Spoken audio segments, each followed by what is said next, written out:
আপনারা দেখছেন enrich yourself, যা নিজেকে সমৃদ্ধ করতে সাহায্য করে। আপনার দাঁত পড়ে যাচ্ছে?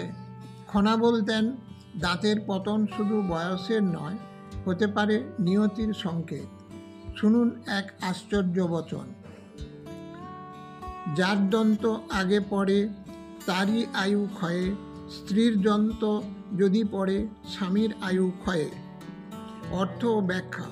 স্বামী ও স্ত্রীর মধ্যে যার দাঁত আগে পড়ে তার আয়ু ক্ষয় হচ্ছে, কিন্তু যদি স্ত্রীর দাঁত আগে পড়ে তাহলে এটা ইঙ্গিত দেয় স্বামীর আয়ু ক্ষয় হচ্ছে। অর্থাৎ স্ত্রী যদি শারীরিকভাবে দুর্বল হয় বা তার স্বাস্থ্য দ্রুত খারাপ হয়, যেমন দাঁত পড়ে যাওয়া, তাহলে সেটা বাড়িতে দুর্ভাগ্যের সংকেত হতে পারে। এই বচনে এক ধরনের শারীরিক লক্ষণ দেখে ভাগ্য নির্ধারণের চেষ্টা করা হয়েছে, যা প্রাচীন জ্যোতিষ বা তান্ত্রিক বিশ্লেষণের অংশ ছিল। আধুনিক প্রেক্ষাপটে ব্যাখ্যা। আজকের দিনে দাঁত পড়ে যাওয়া মূলত স্বাস্থ্য, পুষ্টি, হরমোনের সমস্যা ও স্বাস্থ্যচর্চার অভাব বোঝায়। খনার বচন পর্যবেক্ষণ অনুসারে একজন নারীর যদি অল্প বয়সে স্বাস্থ্য খারাপ হয়, দাঁত পড়ে, তাহলে পরিবারের আর্থিক, সামাজিক বা স্বাস্থ্যগত অবস্থাও দুর্বল হতে পারে। এখানে স্বামীর আয়ু ক্ষয়ে মানে পরিবারের সাপোর্ট সিস্টেম দুর্বল হওয়া, যার প্রভাব স্বামীর উপরও পড়তে পারে। খনা আজও শিখিয়ে দেন শুধু ভাগ্য নয়, পরস্পরের যত্ন আর স্বাস্থ্য সচেতনতাই আসল আয়ুর চাবিকাঠি।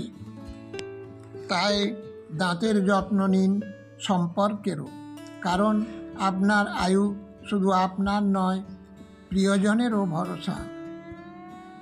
আপনার স্ত্রী কি আপনাকে ছেড়ে দীর্ঘদিন বেঁচে থাকবেন, নাকি তিনিই যাবেন আগে?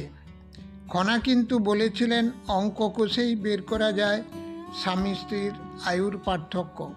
স্ত্রীর জন্মতিথি হইতে স্বামীর তিথি যায়, দুই তিথির যত অঙ্ক তাই বর রায়। তাহাতে দুই গুণিলে স্ত্রী বর বাঁচে যতকাল, বলে খনা কণ্ঠে। খনার শ্লোক বলছে, স্ত্রীর জন্মতিথি হইতে স্বামীর তিথি যায়। অর্থাৎ স্ত্রী আর স্বামীর জন্মতিথির মাঝে কতদিন ফারাক? ধরা যাক স্ত্রীর জন্মতিথি 2রা বৈশাখ, স্বামীর 6ই বৈশাখ, ফারাক 4 দিন।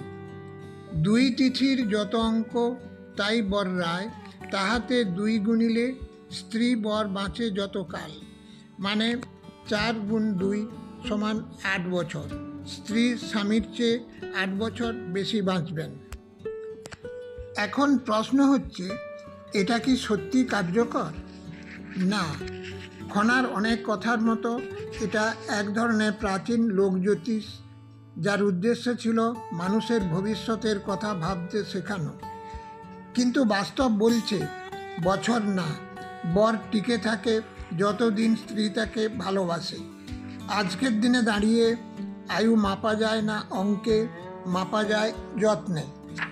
সুস্থ জীবন চাইলে একে অপরের পাশে থাকুন, হাসুন, ভালোবাসুন, বাঁচুন, যতদিন থাকবেন দুজনে।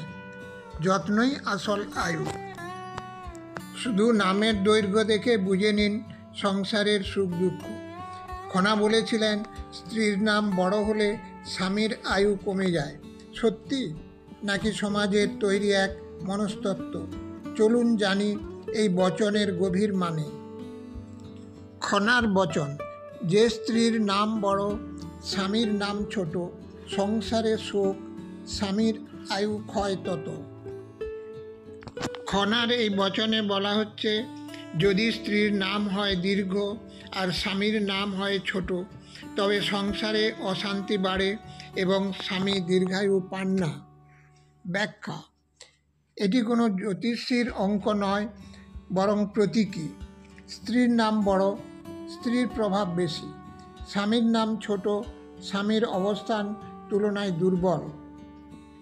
প্রাচীন সমাজে স্ত্রী যদি বেশি প্রভাবশালী হয়ে যেতেন, তাহলে সেটিকে অশুভ হিসাবেই দেখা হতো। এই বচনটি সেই পুরুষতান্ত্রিক সমাজ ব্যবস্থারই প্রতিচ্ছবি। আধুনিক দৃষ্টিকোণ থেকে বিশ্লেষণ। আজকের দিনে দাঁড়িয়ে এই বচনকে শব্দগাণিতিক যুক্তি হিসাবে ধরা যায় না।